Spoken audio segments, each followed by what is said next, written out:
नमस्कार दोस्तों, आज के इस खूबसूरत दिन में मैं आप सभी दोस्तों का स्वागत करता हूं। देखो दोस्तों, आज से एक साल पहले मैंने ये सोचा था कि मैं निफ्टी के 50 जैसे निफ्टी के अंदर 50 स्टॉक्स होते हैं और 50 स्टॉक्स का एक इंडेक्स होता है, तो मैं इस साल के अंदर दो चीज़ों पर ध्यान दूंगा। सबसे पहली चीज़, मैं मेरे स्टूडेंट्स को हमेशा ये सिखाकर चलता था कि जिस समय मार्केट में सेलिंग हो तो उस सेलिंग के अंदर बाइंग को ढूंढो, क्योंकि प्रोफेशनल ट्रेडर्स मार्केट के अंदर अपनी अचानक से प्रकट हो जाते हैं और अचानक से प्रकट होकर अचानक से अपनी बाइंग की होल्डिंग बना लेते हैं। और कई बार तो उनकी वो जो बाइंग की कैंपेन होती है वो इतना वक्त लेती हैं कि अगर वो उनको सारी क्वांटिटी एक प्राइस पर नहीं मिल पाए तो अपने प्राइस को चेंज नहीं करते, वो वक्त का इंतजार करते हैं। मतलब एक वक्त का इंतजार करते हैं जब प्राइस के उस लेवल तक आ जाए जहाँ पर वो उसको परचेज कर सकते हो। दोस्तों, ये सारी लर्निंग जो मैंने अपने स्टूडेंट्स को सिखाई। और दोस्तों, यहाँ मेरे दिमाग में एक बात थी कि यार मेरे को ना निफ्टी की 50 जैसा कोई इंडेक्स क्या क्या मैं क्रिएट कर पाऊंगा। तो मैंने क्या करा, मैंने अपनी इन लर्निंग्स को यूज़ करके अप्लाई किया स्टॉक्स के अंदर और मैंने 50 स्टॉक्स छांटे। और दोस्तों, उन 50 स्टॉक्स के अंदर मैंने अपनी इन्वेस्टमेंट्स की। और दोस्तों, कुछ इस तरीके से मैंने इन्वेस्टमेंट की कि एक साल के बाद मैं देखता हूँ कि इनकी क्या रिटर्न निकल कर आ पाएंगी। मतलब वो इन्वेस्टमेंट इस तरीके की, और केवल उस जगह पर जहाँ मुझे लगता था कि यहाँ पर प्रोफेशनल ट्रेडर ने एज पर मेरी स्टडीज़ अपनी एंट्री ली होगी, इस जगह पर ये मेरा स्टॉप लॉस बनता है और ये मेरा टारगेट है। अगर मेरा स्टॉप लॉस हिट नहीं होता है तब उस केस में मैं क्या टारगेट अचीव कर पाऊंगा। अच्छी मैंने कंपनीज को चूज़ किया जिनके जो ऐसे स्टार्टअप्स है या ऐसी कंपनी थी जिनके जो नेगेटिव कैश फ्लो से कुछ जगह पर कुछ की इक्विटी और बुक वैल्यूज़ को मैंने कंपेयर करा, किसी की प्राइस अर्निंग को मैंने कंपेयर करा। दोस्तों, मैंने बहुत सारी चीज़ें उसके अंदर गिरी और मैंने सेलेक्ट करके लेकर आया कुछ कंपनियां। दोस्तों, मैंने 50 कंपनियां छाटी और 50 कंपनियों के अंदर मैंने इन्वेस्ट करके चला अपने पैसे को। तो दोस्तों, मेरे पास में मैं अपने इस पोर्टफोलियो में, और दोस्तों एक बार में कभी मैंने कोई बड़ा अमाउंट इन्वेस्ट नहीं किया। मैंने, अगर आप देखेंगे तो बहुत ही छोटा छोटा अमाउंट इन्वेस्ट किया और ये मैंने एक तरीके का अपने लिए एक इंडेक्स क्रिएट किया। तो मैं यहाँ पर आपको इसके स्टॉक्स तो नहीं दिखा सकता क्योंकि मैंने इसके अंदर से बहुत सारे स्टॉक्स को अपने क्लाइंट्स को सजेस्ट किया हुआ है। तो दोस्तों, एज पर कंप्लायंस मैं आपको केवल अपने रिजल्ट्स या अपने प्रॉफिट लॉस स्टेटमेंट ही दिखा सकता हूँ, और मैं कभी भी आपको अपने वो स्टॉक्स नहीं दिखा सकता जो स्टॉक्स मैंने ऑलरेडी अपने क्लाइंट्स के साथ शेयर कर रखे हो। तो मैं यहाँ आपको कुछ रिजल्ट्स दिखाना चाहूँगा। तो यहाँ आपको मैं लेके चलता हूँ। देखो दोस्तों, ये हमारे पास में पेज है, मेरा अपस्टॉक्स का अकाउंट है, और ये 2021-22 के अंदर आप इक्विटीज़ को आप देख के चलोगे तो 5/12/2021 से 11/12/2021 का ये एक साल का समय है। दोस्तों, ग्रॉस प्रॉफिट लॉस रियलाइज्ड के अंदर जीरो, इसका मतलब मैंने कोई प्रॉफिट इसमें बुक नहीं किया है। दोस्तों, कोई भी नेट प्रॉफिट एंड लॉस, कोई भी लॉस यहाँ पर आप देखेंगे तो वो भी जीरो, मतलब कि मैंने इसके अंदर कोई लॉस भी बुक नहीं किया है। और दोस्तों, कोई चार्जेस अगर मतलब कोई ब्रोकरेज लगी हो तो दोस्तों, क्योंकि मैंने कुछ इसके अंदर सिर्फ बाय किया है, तो बाय साइड में आप जानते हो कि अगर आप बाय करके चलते हो डिलीवरी के अंदर तो बाय साइड की लेग पर आपके ऊपर कोई टैक्स, ये कोई चार्जेस नहीं लगते, मतलब ब्रोकरेज नहीं लगती। जब आप इसको सेल करते हो तब आपके ऊपर कोई ब्रोकरेज लगती है। तो दोस्तों, यहाँ पर आप देखते हैं कि कोई भी मेरे को ब्रोकरेज अभी तक नहीं लगी हुई है। अब दोस्तों, मैं यहाँ पर इस रिपोर्ट को आपके सामने फैच करता हूँ।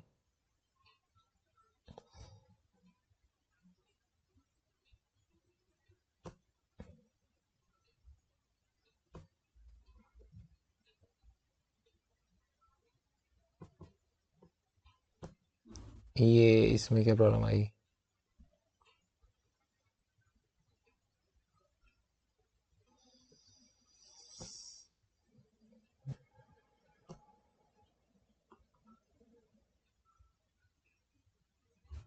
ओके दोस्तों, मैं बार बार ना रियलाइज को क्लिक कर रहा हूँ इसलिए ये नहीं आ रही, मुझे अनरियलाइज को लेकर आना है।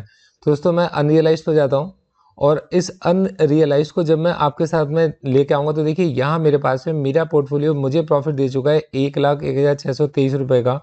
दोस्तों, मेरे इन 50 स्टॉक्स ने 111.79% की ओवरऑल रिटर्न मेरे को निकाल कर दी है मेरे इस पोर्टफोलियो के अंदर।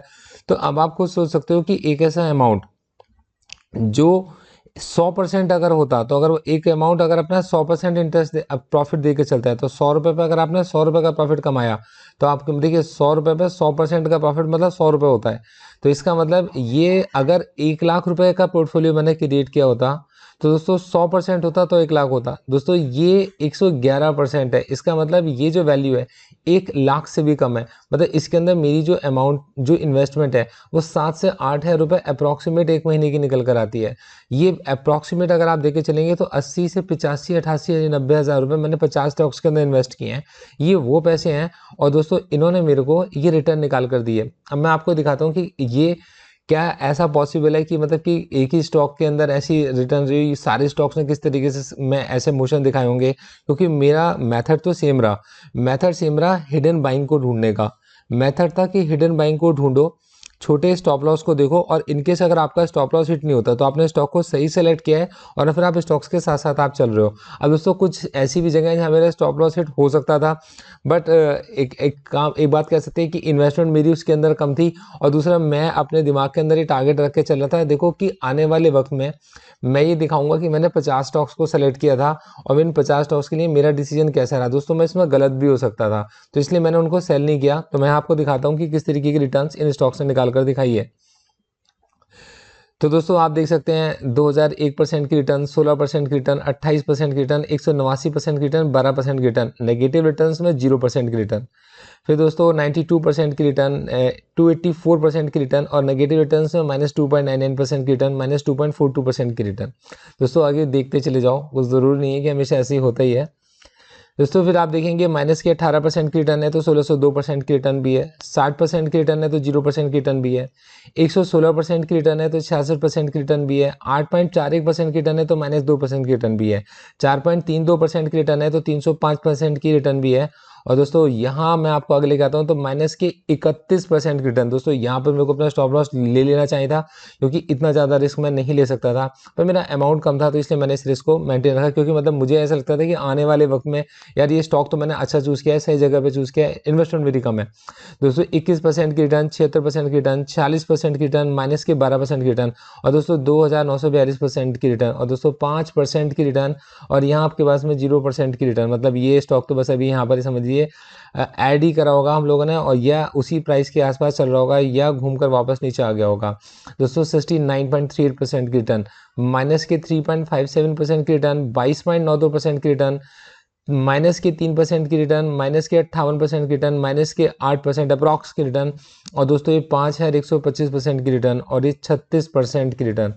दोस्तों माइनस के 10.39% की रिटर्न, 17.54% की रिटर्न, 64.26% की, -10.68 की, -53.33 की, 158.27 की, -17.11 की, और 9.80% की रिटर्न। दोस्तों अगर आप टोटल स्टॉक्स को अगर आप देखकर चलेंगे तो दोस्तों यहाँ आप देख पा रहे हैं कि इसके अंदर टोटल 50 रिजल्ट्स हैं, 41:50। मतलब टोटल 50 स्टॉक्स को मैंने लिया, इन 50 स्टॉक्स को मैंने टारगेट किया।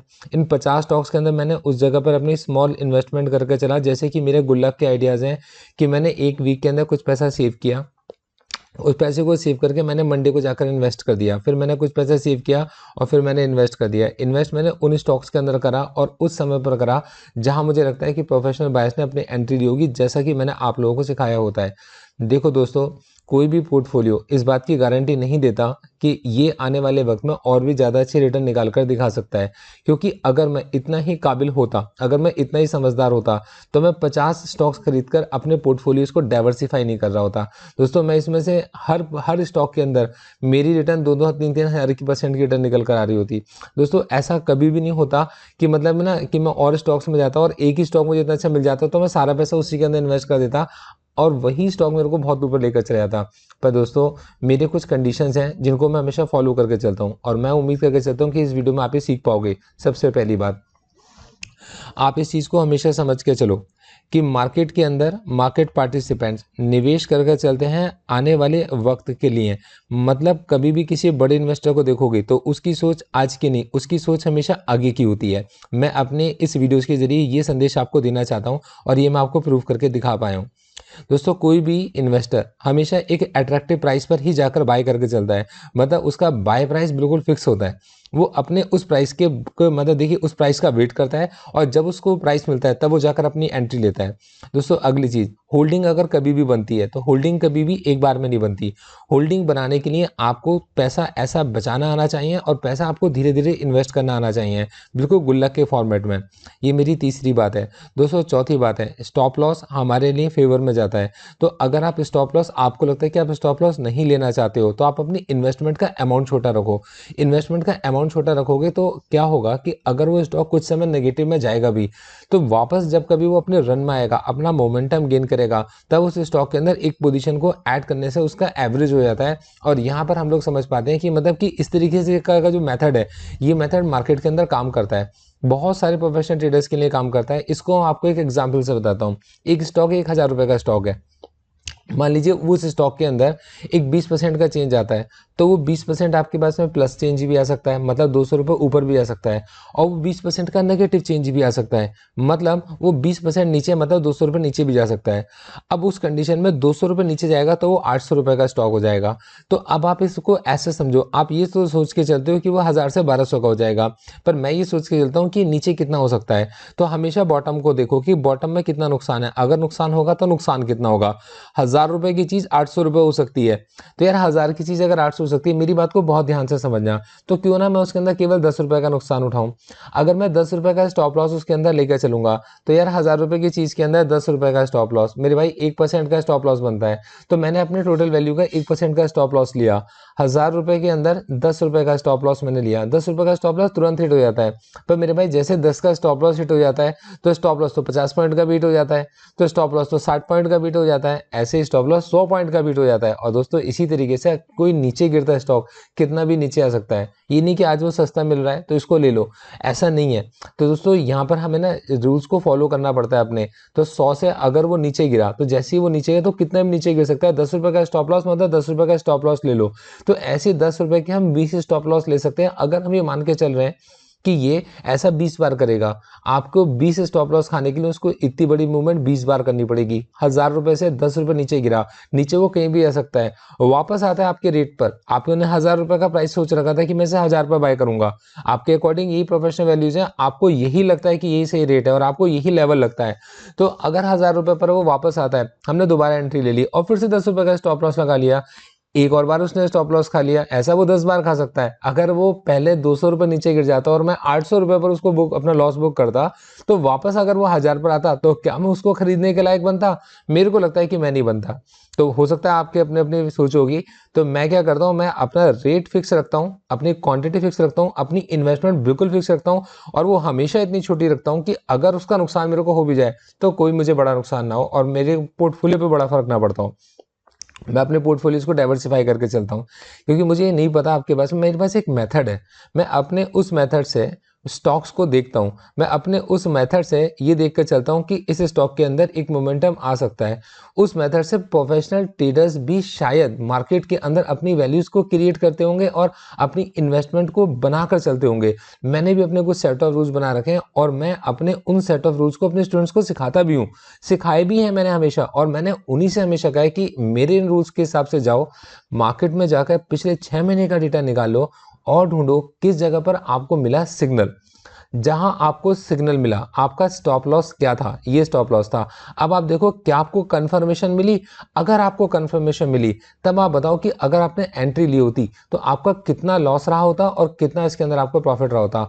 रिवॉर्ड्स कहाँ बुक करने चाहिए? तो दोस्तों जैसे बाइक के कुछ रूल्स होते हैं, ऐसे ही प्रोफेशनल ट्रेडर्स जब किसी एंट्री से एग्जिट करते हैं तो उनके उनके भी रूल्स होते हैं। जनरली मैं क्या लेकर चलता हूँ कि इन केस अगर मेरे पास में 3000 रुपये हैं और वो 3000 रुपये 4500 रुपये बन जाते हैं, तब मैं 1500 रुपये रिमूव कर लेता हूँ, 1500 रुपये विड्रॉ कर लेता हूँ, 1500 रुपये बाहर निकाल लेता हूँ। तो अब मेरी इन्वेस्टमेंट मार्केट में 1500 रुपये की रह गई और मेरा वो पोर्टफोलियो में से देखिए 4500 में से वो पोर्टफोलियो अभी भी 3000 रुपये का है। मैंने एक पोर्टफोलियो को 3000 रुपये का बनाया, 3000 के इस पोर्टफोलियो ने 4500 रुपये पे पहुंच के मेरे को 1500 रुपये निकाल कर दे दिए। अब दोस्तों मेरे तो इन्वेस्टमेंट केवल 1500 रुपये की है, पोर्टफोलियो 3000 रुपये का चल रहा है। तो पोर्टफोलियो को आपका 50% नुकसान करना पड़ेगा, तब वो जाकर आपको आपके बाय प्राइस पर पहुंचता है। तो दोस्तों मैं आपसे सिर्फ ये कहना चाहूँगा, मैं इतने छोटे एग्जाम्पल के साथ आज आपको एक चीज़ समझाना चाहता हूँ कि आने वाले वक्त के अंदर आपका जो पैसा, आपका भाई साथ का और लठ हाथ का, यही 3 चीज़ें हैं जो आपके हमेशा काम आएंगी। तो बाकी यार मन आपका है, जैसा आप ठीक समझो। मैंने आपके इन्फॉर्मेशन और आपके एजुकेशन के लिए इस वीडियो को अपने ही रिजल्ट्स के साथ में आपके सामने लेकर आया हूँ और मैंने आपको शो किया है। एक भी जगह पर मेरा ऑब्जेक्टिव आपको शेयर मार्केट में इन्वेस्ट करने के लिए प्रोवोक करना नहीं है। आप जब भी कभी मार्केट के अंदर इन्वेस्ट करने के लिए जाएं तो आपको हमेशा अपने इन्वेस्टमेंट एडवाइजर से, और दोस्तों आप सबका एक एडवाइज़र हमेशा होना चाहिए, आप अपने इन्वेस्टमेंट एडवाइज़र से मशवरा करने के बाद, पूछने के बाद कि मैं इस पर्टिकुलर स्टॉक के अंदर कितनी इन्वेस्टमेंट करना चाहता हूँ, कि क्या मैं इतनी इन्वेस्टमेंट कर सकता हूँ, आप तब जाकर मार्केट के अंदर निवेश करें। क्योंकि यार आपका जो इन्वेस्टमेंट एडवाइज़र होता है वो हमेशा आपकी रिस्क प्रोफाइलिंग को जानता है। मैं एक सेबी रजिस्टर्ड रिसर्च एनालिस्ट हूँ, लेकिन मैं आपकी रिस्क प्रोफाइल को नहीं जानता। मैं स्टॉक्स की प्रोफाइलिंग को जानता हूँ, मैं स्टॉक्स के साथ एसोसिएटेड रिस्क को समझता हूँ, मैं अपने क्लाइंट्स को स्टॉक्स के साथ एसोसिएटेड रिस्क को समझा सकता हूँ, पर मैं आपकी रिस्क प्रोफाइल को नहीं जानता। तो मैं एक सेबी रजिस्टर्ड इन्वेस्टमेंट एडवाइजर नहीं हूँ। आप अगर मार्केट में कभी इन्वेस्टमेंट करने के लिए जाते हैं तो आप अपने इन्वेस्टमेंट एडवाइजर से परामर्श करने के बाद ही मार्केट में निवेश करें। दोस्तों मेरे पोर्टफोलियो आइडियाज़ को आप विजिट करना चाहते हैं और अगर देखना चाहते हैं मेरी रिसर्च रिपोर्ट्स को, अगर आप सब्सक्राइब करना चाहते हैं तो आप मुझे ज्वाइन कर सकते हैं। Thank you so much, all the best, आपका दिन बहुत अच्छा हो। ये एक साल हम लोगों ने अपने 50 स्टॉक्स के एक इंडेक्स के लिए बनाया था, हमने बना लिया, हमने रिजल्ट्स निकाल लिए। दोस्तों मैं उम्मीद करता हूँ कि आप मुझे दुआएं दे के चलो कि अगले साल मेरा इंडेक्स बहुत अच्छा परफॉर्म करे और ऐसा बिल्कुल हो कि मतलब इस इंडेक्स का जब मैं एक पोर्टफोलियो बनाकर मार्केट में लेकर आऊँ तो मतलब बहुत सारे इन्वेस्टर्स हों जो इन आइडियाज़ को देखना चाहते हो। Thank you so much, all the best.